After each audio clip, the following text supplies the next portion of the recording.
Please like, comment, and subscribe for new audiobooks every Monday, Wednesday, and Friday. Thank you.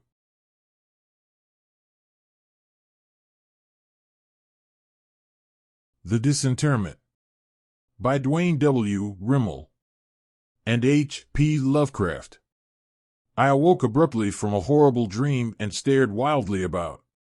Then, seeing the high, arched ceiling and the narrow stained windows of my friend's room, a flood of uneasy revelation coursed over me, and I knew that all of Andrew's hopes had been realized. I lay supine in a large bed, the posts of which reared upward in dizzy perspective, while on vast shelves about the chamber were the familiar books and antiques I was accustomed to seeing in that secluded corner of the crumbling and ancient mansion which had formed our joint home for many years. On a table by the wall stood a huge candelabrum of early workmanship and design, and the usual light window curtains had been replaced by hangings of somber black, which took on a faint, ghostly luster in the dying light. I recalled forcibly the events preceding my confinement and seclusion in this veritable medieval fortress. They were not pleasant, and I shuddered anew when I remembered the couch that had held me before my tenancy of the present one, the couch that everyone supposed would be my last. Memory burned afresh regarding those hideous circumstances which had compelled me to choose between a true death and a hypothetical one, with a later reanimation by therapeutic methods known only to my comrade, Marshall Andrews. The whole thing had begun when I returned from the Orient a year before and discovered, to my utter horror, that I had contracted leprosy while abroad. I had known that I was taking grave chances in caring for my stricken brother in the Philippines, but no hint of my own affliction appeared until I returned to my native land. Andrews himself had made the discovery, and kept it from me as long as possible, but our close acquaintance soon disclosed the awful truth. At once I was quartered in our ancient abode atop the crags overlooking crumbling Hampton, from whose musty halls and quaint, arched doorways I was never permitted to go forth. It was a terrible existence, with the yellow shadow hanging constantly over me, yet my friend never faltered in his faith, taking care not to contract the dread scourge, but meanwhile making life as pleasant and comfortable as possible. His widespread though somewhat sinister fame as a surgeon prevented any authority from discovering my plight and shipping me away. It was after nearly a year of this seclusion, late in August, that Andrews decided on a trip to the West Indies, to study native medical methods, he said. I was left in care of Venerable Symes, the household factotum. So far no outward signs of the disease had developed, and I enjoyed a tolerable though almost completely private existence during my colleague's absence. It was during this time that I read many of the tomes Andrews had acquired in the course of his 20 years as a surgeon, and learned why his reputation, though locally of the highest, was just a bit shady. For the volumes included any number of fanciful subjects hardly related to modern medical knowledge, treatises and unauthoritative articles on monstrous experiments in surgery, accounts of the bizarre effects of glandular transplantation and rejuvenation in animals and men alike, brochures on attempted brain transference, and a host of other fanatical speculations not countenanced by orthodox physicians. It appeared, too, that Andrews was an authority on obscure medicaments, some of the few books I waded through revealing that he had spent much time in chemistry and in the search for new drugs which might be used as aids in surgery. Looking back at those studies now, I find them hellishly suggestive when associated with his later experiments. Andrews was gone longer than I expected, returning early in November, almost 4 months later, and when he did arrive, I was quite anxious to see him, since my condition was at last on the brink of becoming noticeable. I had reached a point where I must seek absolute privacy to keep from being discovered. But my anxiety was slight as compared with his exuberance over a certain new plan he had hatched while in the Indies, a plan to be carried out with the aid of a curious drug he had learned of from a native doctor in Haiti. When he explained that his idea concerned me, I became somewhat alarmed, though in my position there could be little to make my plight worse. I had, indeed, considered more than once the oblivion that would come with a revolver or a plunge from the roof to the jagged rocks below. On the day after his arrival, in the seclusion of the dimly lit study, he outlined the whole grisly scheme. He had found in Haiti a drug, the formula for which he would develop later, which induced a state of profound sleep in anyone taking it, a trance so deep that death was closely counterfeited, with all muscular reflexes, even the respiration and heartbeat, completely stilled for the time being. Andrews had, he said, seen it demonstrated on natives many times. Some of them remained somnolent for days at a time, wholly immobile and as much like death as death itself. This suspended animation, he explained further, would even pass the closest examination of any medical man. He himself, according to all known laws, would have to report as dead a man under the influence of such a drug. He stated, too, that the subject's body assumed the precise appearance of a corpse, even a slight rigor mortis developing in prolonged cases. For some time his purpose did not seem wholly clear, but when the full import of his words became apparent I felt weak and nauseated.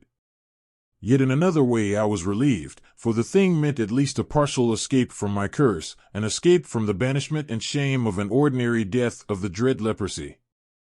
Briefly, his plan was to administer a strong dose of the drug to me and call the local authorities, who would immediately pronounce me dead, and see that I was buried within a very short while.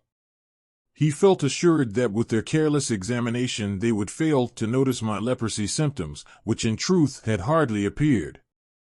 Only a trifle over 15 months had passed since I had caught the disease, whereas the corruption takes 7 years to run its entire course. Later, he said, would come resurrection. After my interment in the family graveyard, beside my centuried dwelling and barely a quarter-mile from his own ancient pile, the appropriate steps would be taken. Finally, when my estate was settled and my decease widely known, he would secretly open the tomb and bring me to his own abode again, still alive and none the worse for my adventure. It seemed a ghastly and daring plan, but to me it offered the only hope for even a partial freedom, so I accepted his proposition, but not without a myriad of misgivings. What if the effect of the drug should wear off while I was in my tomb? What if the coroner should discover the awful ruse, and fail to inter me? These were some of the hideous doubts which assailed me before the experiment. Though death would have been a release from my curse, I feared it even worse than the yellow scourge, feared it even when I could see its black wings constantly hovering over me. Fortunately, I was spared the horror of viewing my own funeral and burial rites. They must, however, have gone just as Andrews had planned, even to the subsequent disinterment, for after the initial dose of the poison from Haiti I lapsed into a semi-paralytic state and from that to a profound, night-black sleep. The drug had been administered in my room, and Andrews had told me before giving it that he would recommend to the coroner a verdict of heart failure due to nerve strain. Of course, there was no embalming, Andrews saw to that, and the whole procedure, leading up to my secret transportation from the graveyard to his crumbling manor, covered a period of 3 days. Having been buried late in the afternoon of the 3rd day, my body was secured by Andrews that very night. He had replaced the fresh sod just as it had been when the workmen left. Old Symes, sworn to secrecy, had helped Andrews in his ghoulish task. Later I had lain for over a week in my old familiar bed. Owing to some unexpected effect of the drug, my whole body was completely paralyzed, so that I could move my head only slightly. All my senses, however, were fully alert, and by another week's time I was able to take nourishment in good quantities. Andrews explained that my body would gradually regain its former sensibilities, though owing to the presence of the leprosy it might take considerable time. He seemed greatly interested in analyzing my daily symptoms, and always asked if there was any feeling present in my body. Many days passed before I was able to control any part of my anatomy, and much longer before the paralysis crept from my enfeebled limbs so that I could feel the ordinary bodily reactions. Lying and staring at my numb hulk was like having it injected with a perpetual anesthetic. There was a total alienation I could not understand, considering that my head and neck were quite alive and in good health. Andrews explained that he had revived my upper half first and could not account for the complete bodily paralysis, though my condition seemed to trouble him little considering the damnably intent interest he centered upon my reactions and stimuli from the very beginning. Many times during lulls in our conversation I would catch a strange gleam in his eyes as he viewed me on the couch, a glint of victorious exultation which, queerly enough, he never voiced aloud, though he seemed to be quite glad that I had run the gauntlet of death and had come through alive. Still, there was that horror I was to meet in less than 6 years, which added to my desolation and melancholy during the tedious days in which I awaited the return of normal bodily functions. But I would be up and about, he assured me, before very long, enjoying an existence few men had ever experienced. The words did not, however, impress me with their true and ghastly meaning until many days later. During that awful siege in bed Andrews and I became somewhat estranged. He no longer treated me so much like a friend as like an implement in his skilled and greedy fingers. I found him possessed of unexpected traits, little examples of baseness and cruelty, apparent even to the hardened Symes, which disturbed me in a most unusual manner. Often he would display extraordinary cruelty to live specimens in his laboratory, for he was constantly carrying on various hidden projects in glandular and muscular transplantation on guinea pigs and rabbits. He had also been employing his newly discovered sleeping potion in curious experiments with suspended animation. But of these things he told me very little, though old Symes often let slip chance comments which shed some light on the proceedings. I was not certain how much the old servant knew, but he had surely learned considerable, being a constant companion to both Andrews and myself. With the passage of time, a slow but consistent feeling began creeping into my disabled body, and at the reviving symptoms Andrews took a fanatical interest in my case. He still seemed more coldly analytical than sympathetic toward me, taking my pulse and heartbeat with more than usual zeal. Occasionally, in his fevered examinations, I saw his hands tremble slightly, an uncommon sight with so skilled a surgeon, but he seemed oblivious of my scrutiny. I was never allowed even a momentary glimpse of my full body, but with the feeble return of the sense of touch, I was aware of a bulk and heaviness which at first seemed awkward and unfamiliar. Gradually I regained the use of my hands and arms, and with the passing of the paralysis came a new and terrible sensation of physical estrangement. My limbs had difficulty in following the commands of my mind, and every movement was jerky and uncertain. So clumsy were my hands that I had to become accustomed to them all over again. This must, I thought, be due to my disease and the advance of the contagion in my system.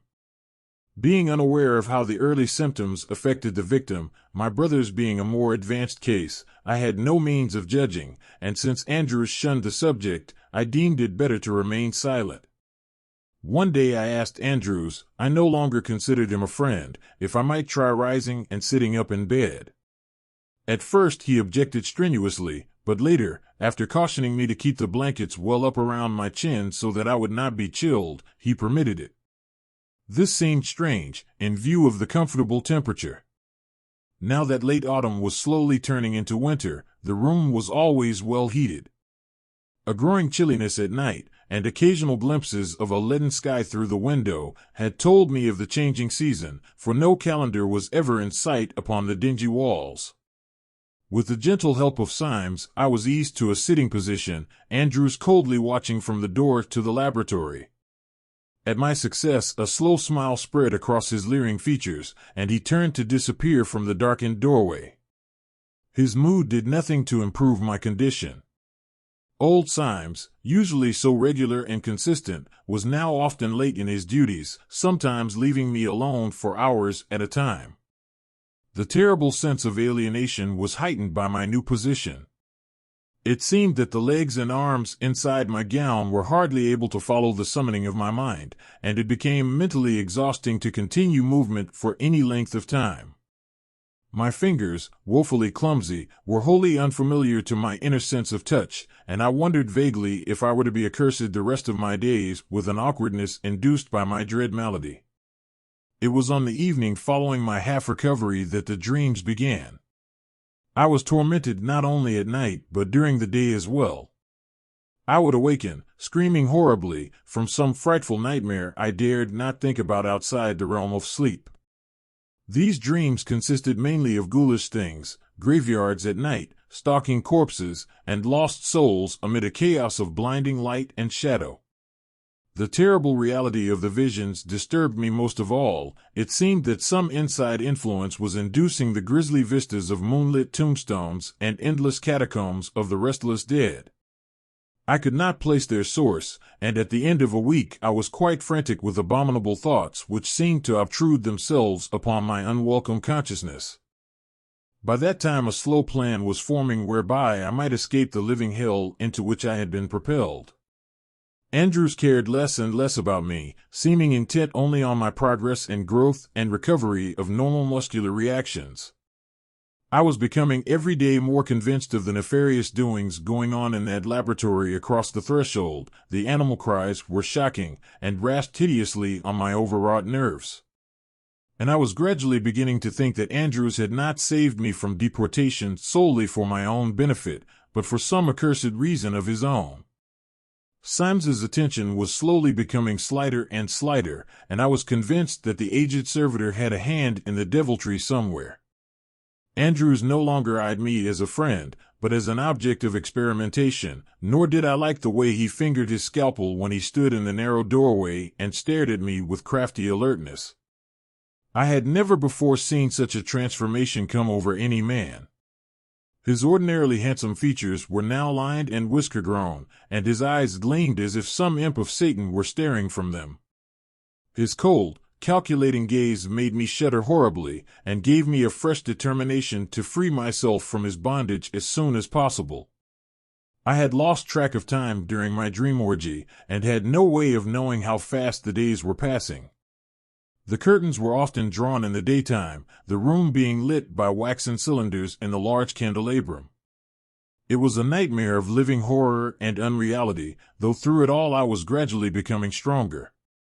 I always gave careful responses to Andrew's inquiries concerning my returning physical control, concealing the fact that a new life was vibrating through me with every passing day, an altogether strange sort of strength, but one which I was counting on to serve me in the coming crisis.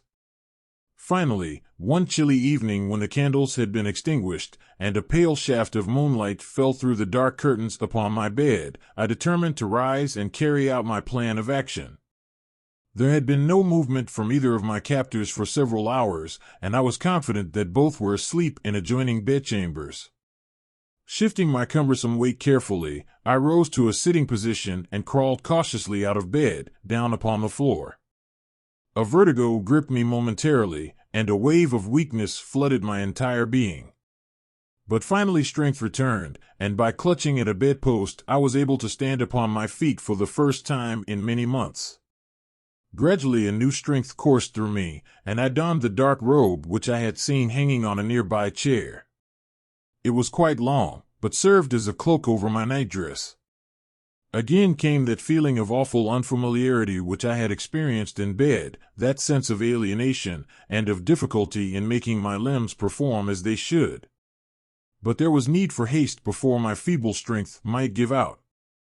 As a last precaution in dressing, I slipped some old shoes over my feet, but though I could have sworn they were my own, they seemed abnormally loose, so that I decided they must belong to the aged Symes. Seeing no other heavy objects in the room, I seized from the table the huge candelabrum, upon which the moon shone with a pallid glow, and proceeded very quietly toward the laboratory door. My first steps came jerkily and with much difficulty, and in the semi-darkness I was unable to make my way very rapidly. When I reached the threshold, a glance within revealed my former friend seated in a large overstuffed chair, while beside him was a smoking stand upon which were assorted bottles and a glass. He reclined halfway in the moonlight through the large window, and his greasy features were creased in a drunken smirk. An open book lay in his lap, one of the hideous tomes from his private library. For a long moment I gloated over the prospect before me, and then, stepping forward suddenly, I brought the heavy weapon down upon his unprotected head. The dull crunch was followed by a spurt of blood, and the fiend crumpled to the floor, his head laid half open. I felt no contrition at taking the man's life in such a manner. and the hideous, half-visible specimens of his surgical wizardry scattered about the room in various stages of completion and preservation, I felt there was enough evidence to blast his soul without my aid. Andrews had gone too far in his practices to continue living, and as one of his monstrous specimens, of that I was now hideously certain, it was my duty to exterminate him. Symes, I realized, would be no such easy matter. Indeed, only unusual good fortune had caused me to find Andrews unconscious. When I finally reeled up to the servant's bedchamber door, faint from exhaustion, I knew it would take all my remaining strength to complete the ordeal.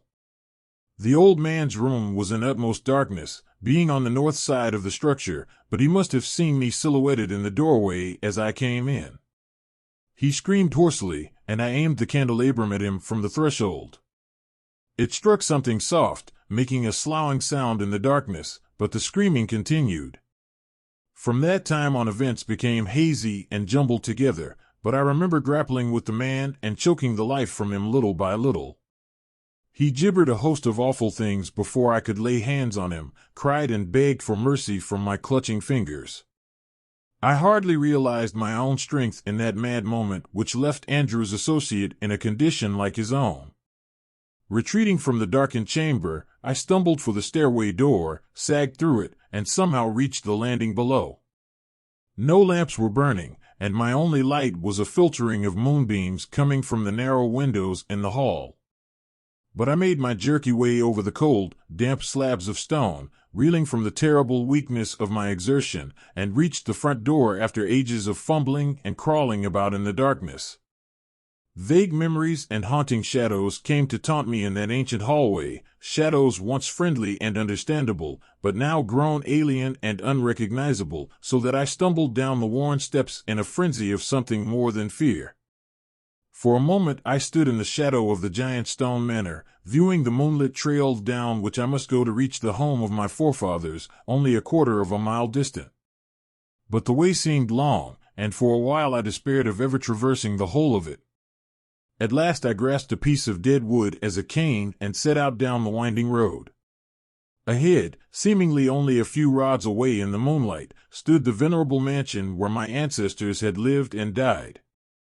Its turrets rose spectrally in the shimmering radiance, and the black shadow cast on the beetling hillside appeared to shift and waver, as if belonging to a castle of unreal substance. There stood the monument of half a century, a haven for all my family old and young, which I had deserted many years ago to live with the fanatical Andrews. It stood empty on that fateful night, and I hope that it may always remain so. In some manner I reached the aged place, though I do not remember the last half of the journey at all. It was enough to be near the family cemetery, among whose moss-covered and crumbling stones I would seek the oblivion I had desired. As I approached the moonlit spot, the old familiarity, so absent during my abnormal existence, returned to plague me in a wholly unexpected way. I drew close to my own tombstone, and the feeling of homecoming grew stronger. With it came a fresh flood of that awful sense of alienation and disembodiment which I knew so well.